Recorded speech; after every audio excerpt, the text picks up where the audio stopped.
Stoveleg Media, igniting conversation.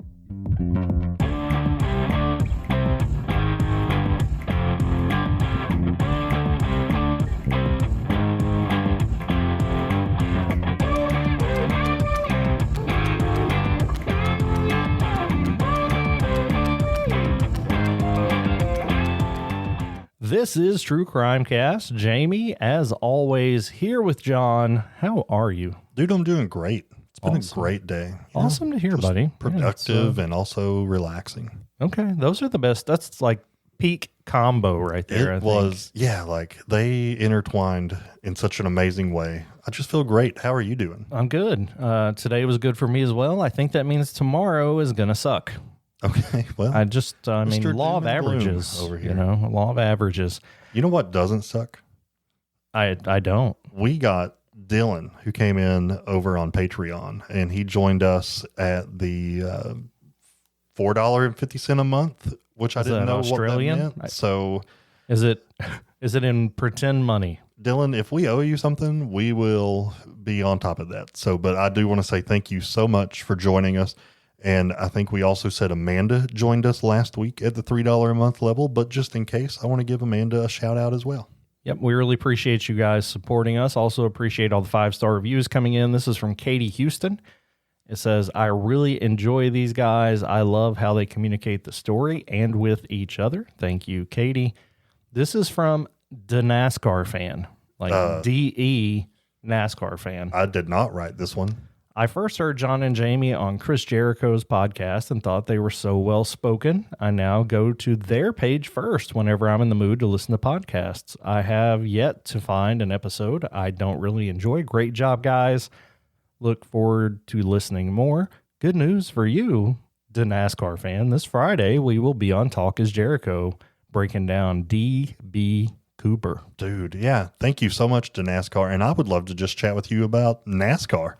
There's not very many NASCAR fans left, and I would like to talk to somebody. The NASCAR? There has to be, I bet I could look up some crimes in NASCAR because it was originated from moonshining. Bootlegging some moonshine. It's the origin.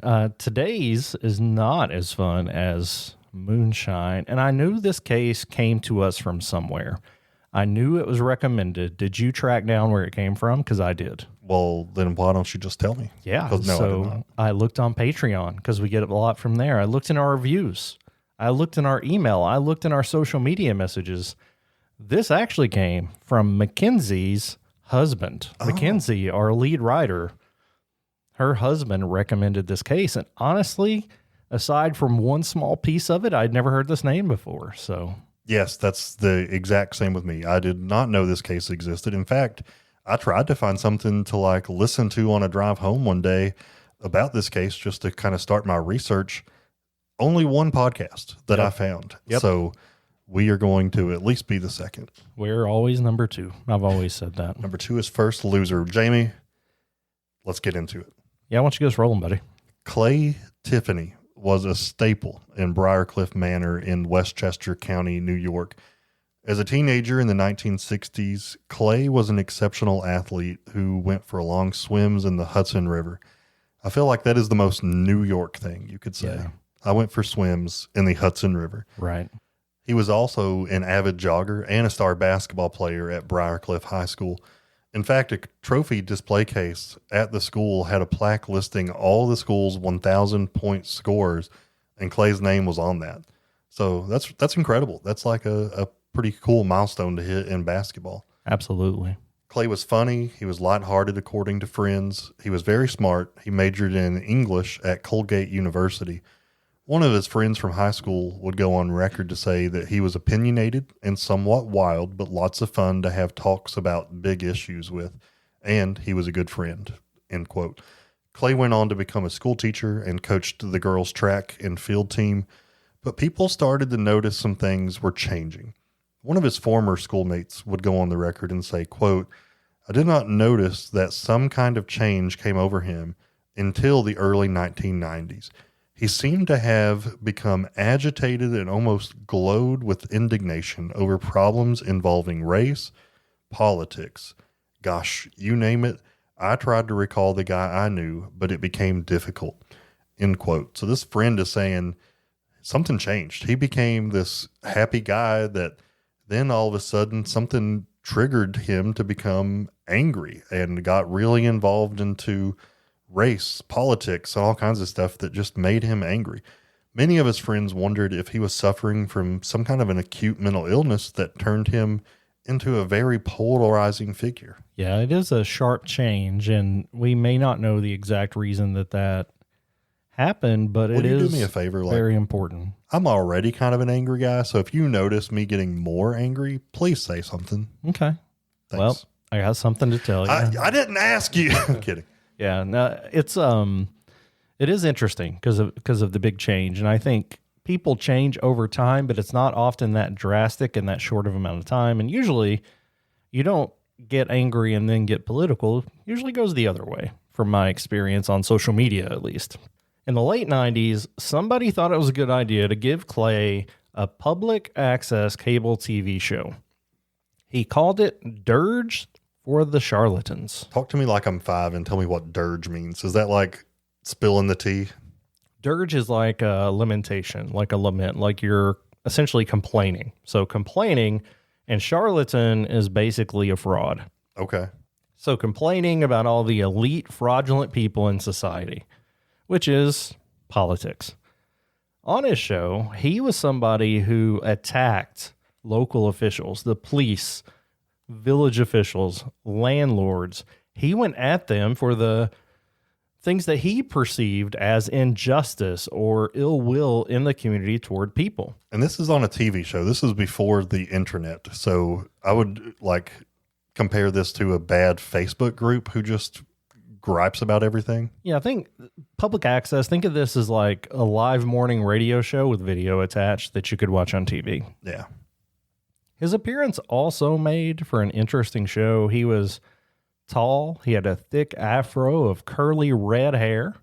And some people who criticized him would say that he resembled Bozo in very negative ways. Dude, I hope that most of you all know the Bozo reference, but that's amazing. Yeah, I don't want to degrade Bozo.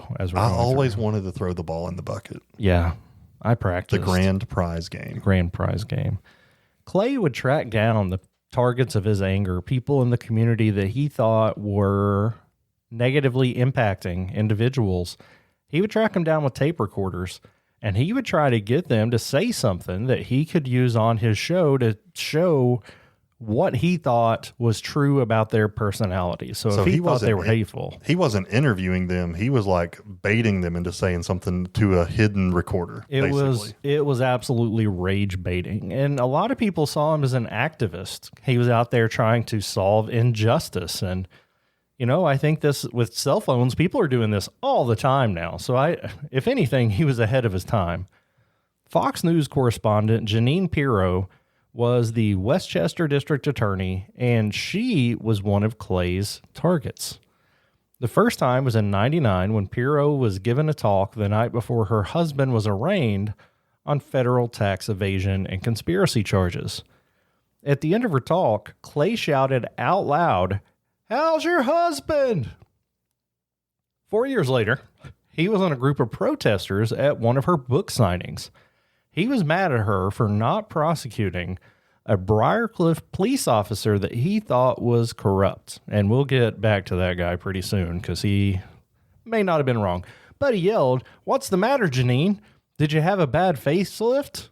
And Clay was kicked out of the store where the book signing was happening. And obviously, again, he's baiting her. It seems to me, if just on the surface, that he had good intentions to fight injustice, but his actual plan was very extreme and off-putting. Yeah, I don't, I'm not going to get political, but like when political matters turn personal like that, it's a really big turnoff for me. So I can agree with your, like the things that you believe in, the things you're trying to do politically. But then when you make it personal and take shots at people like that, it's just like, man, just do what you need to do, but don't do this, Yes. And if I can disagree with you, if you treat people with respect, we're cool. Yeah, absolutely. Yeah. I've talked to many people that I disagree with, but it's a civil conversation. Yeah, I'm right here. Yeah. Well, Just kidding. Go ahead. So Clay never lost his love for swimming, and he continued those morning swims in the Hudson River, and that is where he had a confrontation with a police officer, Nick Tartaglione. I'm going to call him Nick from here on out. That's best practice, I think. All right, so this was not their first encounter, though. Allegedly, the two first met in 1997 when Tartaglione pulled Clay over. So Clay didn't recognize him at first because Tartaglione was new to the department. So the story goes that Tartaglione approached Clay's car and used an Italian slang for black people to say he heard Clay liked them. Remember, this is in the 1990s. I'm not saying that this is ever okay, but I feel like this was a more common thing to say back then. Right. Albeit awful. Yes. So then he told Clay that he was connected to the mob and could have him taken care of anytime he wanted. So Clay felt threatened. So he got out of the car and said he was going to flag down the next car and give the driver the name of a friend to call. So let's just kind of back up here. So he's pulled over by Nick, and Clay says he does not feel safe. So he's going to get out of the car and flag down a driver to give a phone number to. Yes. I can't imagine that would go well. Right. Because you're pulled over by an officer. So if you get out of your car, that's going to send so many red flags up. Right. So, but at the same time, you deserve to be pulled over for whatever reason and feel safe. And this was I don't know. It seems very contentious right off the bat. And it seems I can't even picture how this played out. What was Tartaglione doing when Clay got out of the car? Did he pull his weapon at that point? Did he get mad? Did he do whatever? Like it's hard for me to imagine how this worked out in reality. You don't want to skip over the fact that you said you were going to say Nick, and you've been nailing Tartaglione. Just props to you, my friend. I also want to say, like, this is a story. We don't know for sure what Tartaglione said or didn't say. I mean, we don't have the dash cam. Or body cam. Yeah. So it was before all that. So this is a very much he said versus he said, you know? So when Clay flagged down the next car, he started talking to the driver. Tartaglione grabbed Clay, slammed him into the police car, and handcuffed him, as would probably happen to me if I did the same thing. The most surprising part to me is that he flagged a car down before this happened. I would think this would come as soon as you get out of the car. Yeah. So that's what I would expect. I'm not saying that everything Tartaglione did was okay. If he actually said those things, not cool. But I don't think this response from Clay was the right one either. Man, I don't know. This is a really interesting situation. Let's just keep going. And again, 1997 didn't have a cell phone, couldn't have done it on his own. So this wasn't a situation where he chose the aggressive route to deal with this. He wanted to try to contact somebody for help. So that's hard for us to imagine today. So it's a very tricky situation. So we have this guy, we have Clay, who has a public access show where he attacks local officials in defense of what he perceives as injustice. And we have an officer who has directly offended Clay with his language, handcuffed him, thrown him up against the car. You can't imagine this is an oil and water situation, right? Like, he used most of his show from this point to accuse Tartaglione of being a rogue cop. He slung accusations of corruption, civil rights violations, violence, and intimidation, just like he had threatened Clay with. I am in the mafia. I have connections, and I can have you killed. Like, that's the kind of thing that Clay was on his show saying about Tartaglione almost daily. I would, I'm not trying to say I disbelieve Clay, but I would love to know if this was actually said. Right. I would love to have it on a recording of some kind. Right. Yeah. Anyway. Yeah. It's all tough to tell, all word of mouth. And then we lead up to this next confrontation at the Hudson River in 1999. Tartaglione was fed up with hearing his name called out on Clay's show. So, according to reports, he showed up, he maced Clay. So, is there a difference between mace and pepper spray? If we ever talked about that, I don't think it matters. I don't know. He maced him. He punched and kicked him, and he yelled, "You can't tell lies about me on your television show." So obviously threatening while abusing. He broke Clay's orbital bone, which is the bone around your eye, very painful and hard to recover from, as well as several ribs. So as you can expect, Clay was not just going to take this and stop talking. This was not a way to get Clay to shut up, right? So he ended up suing Tartaglione and the Briarcliff Police Department, and he won a settlement in the early 2000s for $1.1 million, which is a pretty hefty payout, I think. And not to say he didn't deserve it. He obviously got abused and severely injured by the police here. And we're going to dive a little bit deeper into Nick Tartaglione when we get back from the break. And is he really who Clay said he was?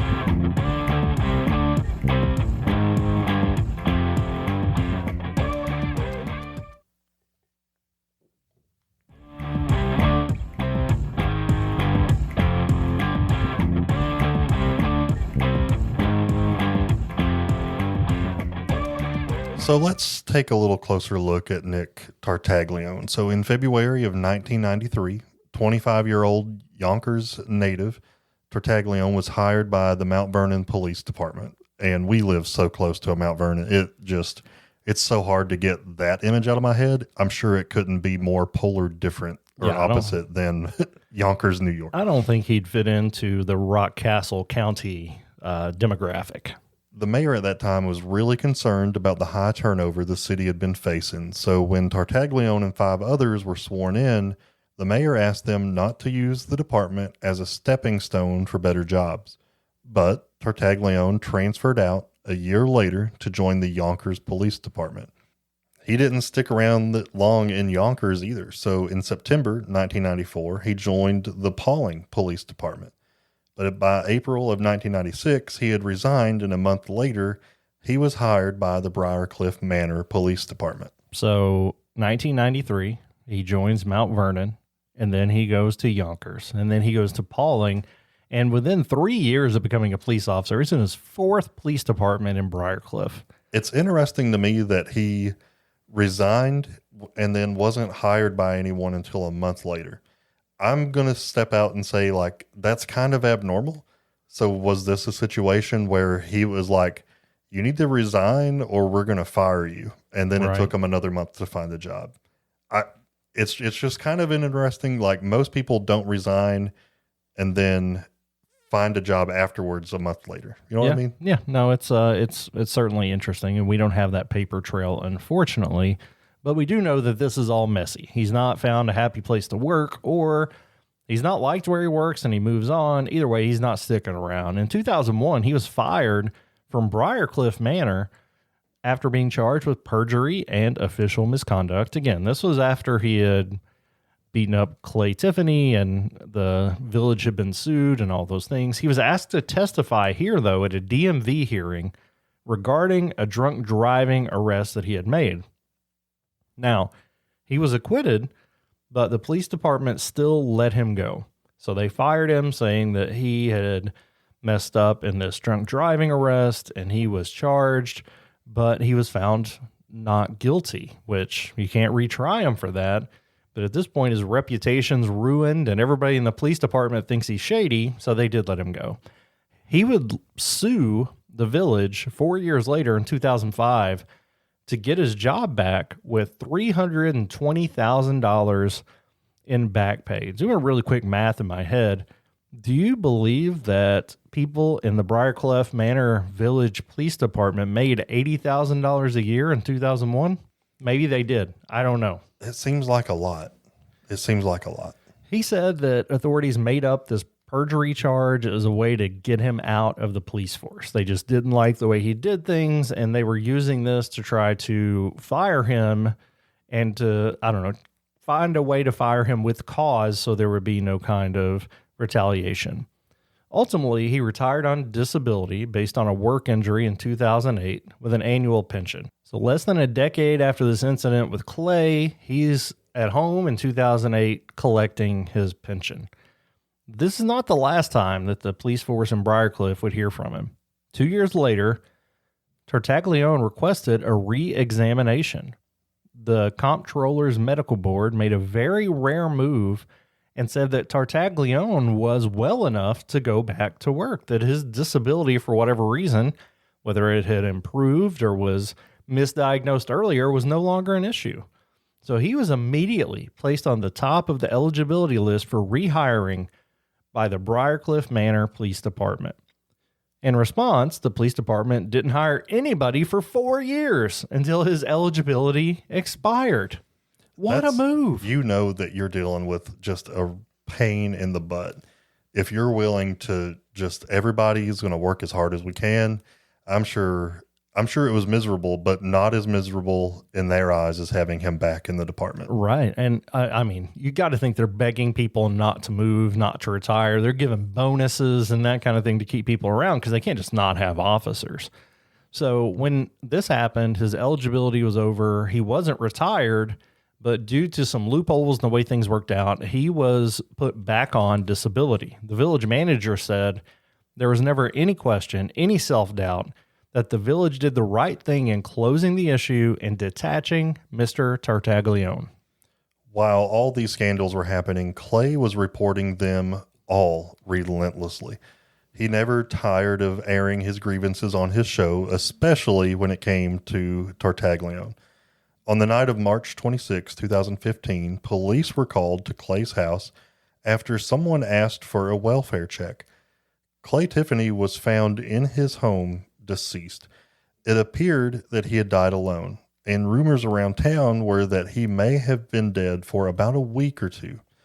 The Westchester County medical examiner said that he died of natural causes, and he was 69 years old. Obviously, he's a very controversial figure. At this point in 2015, I mean, it's a different world from when he started his show in the late 90s. There's the internet now. There's streaming, and on the police post about his death, you can see he was a divisive figure. A lot of the comments are not positive or grieving at the loss of Clay Tiffany. But again, he's 69 years old. He has passed away. Officials say it's natural causes, but of course it doesn't stop there. Let's jump back over to Nick Tartaglione, who we know had a very contentious relationship, maybe the nicest and maybe even an inaccurate way to say his relationship with Clay. They really didn't like each other. On April 11th, 2016, 4 men in nearby Chester, New York, disappeared from a bar owned by Tartaglione's brother. Then, in December of that year, 2016, the bodies of Martin Luna, Urbano Santiago, Miguel Luna, and Hector Gutierrez were found in a shallow grave on a farm that was owned by Nick Tartaglione. These bodies indicated that they were gangland-style killings, with one man strangled to death, the other 3 shot in the back of the head, execution-style. And again, these were the 4 men that went missing from his brother's bar, were dug up on his property. 49-year-old Tartaglione was arrested and charged with 4 counts of murder and 1 count of conspiracy to distribute cocaine, which is obviously not good, but kind of an afterthought with the murders. He pleaded not guilty in his arraignment. The U.S. Attorney for the Southern District of New York said, while all murders tear at the fabric of our communities, when the alleged perpetrator of a gangland-style quadruple homicide is a former police officer, that strikes at the heart of civilized society. And we'll get to his trial in a minute, but we need to make a bit of a pit stop here. In July of 2019, he's still waiting on the murder trial to happen, and he was sharing a jail cell in Manhattan with Jeffrey Epstein. Holy crap. Which is the one colonel I did know about this case just from seeing the name before. That's all I knew. He was a cellmate with Jeffrey Epstein in 2019. During that time, Epstein allegedly told his lawyers that a hulking ex-cop inflicted injuries that left him nearly unconscious in his cell on July 23rd of 2019.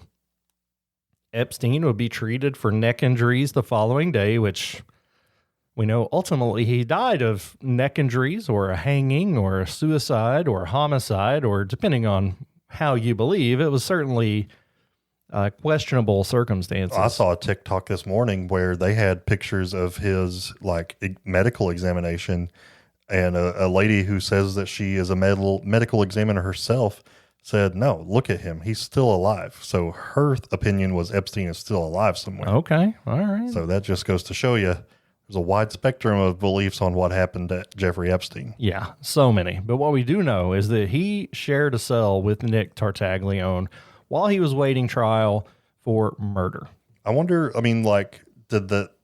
was this guy in the cell with him when he reportedly hung himself? I always thought he was in a room or a cell by himself at that point. When he allegedly died, he was in his own cell. So he didn't have a cellmate at that time. So after at least allegedly he got beat up by this guy, they're no longer cellies. Right. Okay. Yes. No longer friends. So when Tartaglione finally got his trial, the prosecution laid out their timeline of events. So those 4 men that were found on his property were last seen in a 2010 Chevy Equinox that was parked in the Chester Diner parking lot between 2:30 p.m. and 3 o'clock p.m. on April 11th, 2016. Martin Luna spoke with a relative on the phone at about 5 o'clock p.m. that day, but that was the last time anyone had ever heard from he or any of the other men. Prosecutors said Tartaglione got Martin to go to the bar run by his brother as a trap. So he wanted him to be at that particular bar. Martin allegedly owed Tartaglione money as a part of a cocaine distribution ring. Unfortunately, Martin went to the bar and brought his 2 nephews and a family friend with him. So at the bar, Tartaglione tortured Martin, then forced one of his nephews to watch as he strangled Martin to death with a zip tie. Then Tartaglione drove Martin's body 30 minutes to his farm, and Tartaglione's accomplices drove the other 3 men to the same place. When they arrived, they took Martin's body and the other 3 men to a remote spot in the woods on the property, forced them to get on their knees, and then shot each of them in the back of the head. And then all of the victims were buried in a mass grave. Again, that is kind of the timeline of events that was brought up from the prosecution in Tartaglione's trial. Yeah, his defense argued that he had nothing to do with any of this, that he was being used by the government as a fall guy. They needed to close this case, and he was somebody with a bad reputation, so they pinned it on him. But in 2023, he was found guilty and given 4 life sentences for the murders of Martin Luna, Urbano Santiago, Miguel Luna, and Hector Gutierrez. During sentencing, the judge agreed with family members that called Tartaglione a monster. He said, "Yes, you are a monster," and noted that at no point did he show any remorse for any of this. U.S. Attorney Damian Williams said, Nicholas Tartaglione brutally and senselessly murdered Martin Luna over money and then ruthlessly executed Urbano Santiago, Miguel Luna, and Hector Gutierrez simply because they were in the wrong place at the wrong time. He tried to cover up his crimes by burying all 4 victims in a shallow grave on his property. Today's sentence of 4 consecutive life terms justly reflects the pain and suffering each victim underwent at Tartaglione's hands. I hope that this outcome brings some measure of closure to the victims' families and to their community. I think the attorney summed the entire piece up pretty clearly there. Today, Tartaglione still denies that he had anything to do with those brutal murders, and he's always trying to find ways to be released. I mean, most recently, I think he's trying to find friends with political ties to the current administration to try to find if there's any chance that he could get a pardon. I think most of the time, and I could be wrong, but I don't think most presidents just pardon people in the middle of their sentences. Usually they wait till the end, but the current president definitely is not going to be up for re-election. So maybe he will find a way to pardon this guy. Well, I think Tartaglione's hoping he will. Yeah. I certainly hope that no one who is actually guilty of such a heinous crime would ever be pardoned, regardless of what political figure is in office to pardon them. But I do want to get back to Clay Tiffany. I mean, it seems like the medical examiner, this was open shut. He died of natural causes. But do you feel like I don't think Tartaglione was in any way affiliated directly with his death, but I mean, is there room for conspiracy on that? What do you think? Yeah, I think there's always room for conversation about such a conspiracy. If seems like a weird way for me to approach that, but I think the questions are out there because obviously he has shown the ability or propensity to commit murder. He has been found guilty of such, and for all intents and purposes, is a murderer. And we see these people died because they owed him money. He buried him in his land. First of all, what happened to the mafia ties he was touting earlier? He's not going to bury them on his land if he has mafia ties. No, he would go bury them wherever Jimmy Hoffa's buried at. Correct. But we know that Clay Tiffany, at least in public record, is his biggest nemesis, if you will, the person that he went back and forth with the most, the person that helped to bring his reputation as a police officer down, even though Tartaglione did all of the things to bring his own reputation down, but Clay was the mouthpiece for that. So I don't think it's wrong to consider that he may have been involved. I mean, he's a police officer. He knows how to make this happen. Potentially, he still had connections locally to law enforcement. We don't have a report of the natural causes because this was not ruled an accidental death. This was not ruled a suicide or a homicide. There's no crime attached, so nobody has access to these medical records. So unless they determine or label this as undetermined, unknown, or something like that, we're never going to get to see these records, which is probably the right thing to do unless law enforcement determines, you know what, we need to go back and look. We need to see if there's any actual truth to the possibility that he could have been involved, that Tartaglione could have been involved in Tiffany's death. But without actual evidence, I'm never going to say, yes, he was involved, because, I mean, that's because I have no truth to back that up. But do I think it's impossible? Not at all. Yeah, even if it wasn't like directly related in the form of, doing something nefarious, Clay seemed like the kind of person that got super worked up about things. And you know what? Rightly so, apparently, because everything that Tartaglione was accused of by Clay makes me wonder if Tartaglione actually did those things, because we know he's capable of much, much worse than what Clay had originally said. But I wonder if just Clay's heart just couldn't take the constant stress. Yeah. And I mean, allegedly he was attacked by Tartaglione. I mean, well, not allegedly, he settled a $1.1 million lawsuit for being attacked by this guy. So yeah, I mean, I think anytime your mission is to expose corruption, one, that's stressful because you're always probably having to watch over your back because of the people that you're accusing. So, whether it was directly related or not, I would say that it did play some kind of toll on his health, because it's stressful to do those things and to go through what Clay had to go through physically with the altercation. I will say this. I don't think the city would have, or the village, if you will, Briarcliff Manor would have covered this up for Tartaglione. It seemed like they didn't have the best relationship with him either. So I don't think this is a situation where they came in and said, yeah, we got to make sure that this doesn't look like a political murder, unless there's some world where they just didn't want that to fall back on them again, since he had already sued them. So I don't think they would protect Tartaglione, is what I'm saying. So I find it so crazy, man, that like as a state worker and supervisor, like hiring people is what I do. And I do that to alleviate the burden from other staff. So for all of the staff and the chief to say, you know what, we're just not going to hire anybody, so we don't have to hire this guy back, I think that goes to say a lot. It's wild.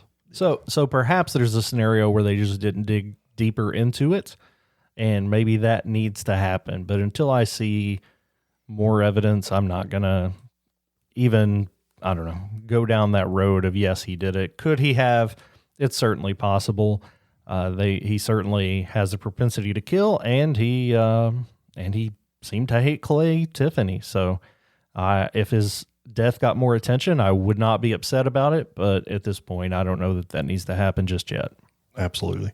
Guys, this was an interesting case. So thank you to our writer, the boyfriend, Mackenzie. And I think they're married.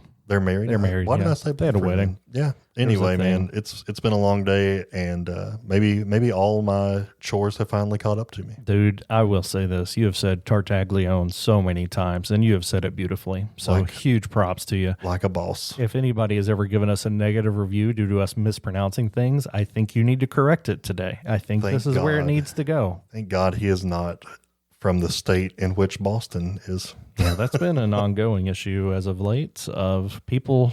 They just don't get it, man. They don't get the struggle. It's real. Of having to say American states into a microphone. Yeah. It's a real deal, Holyfield. You know what I mean? Joe, this one's for you.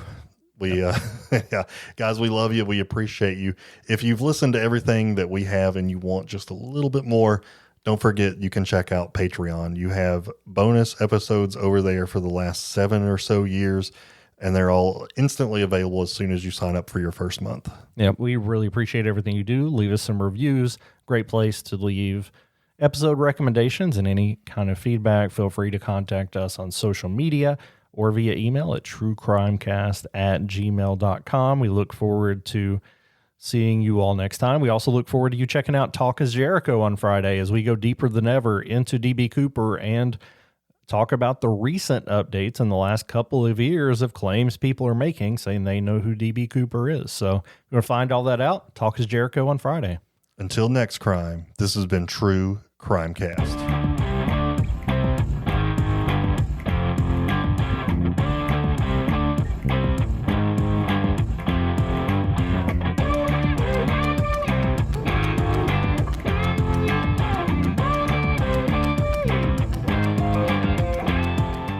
You've listened to True Crimecast, distributed by Stoveleg Media. Check out stoveleg.com to find out more about your hosts and to find other podcasts to listen to. Stoveleg Media, igniting conversation.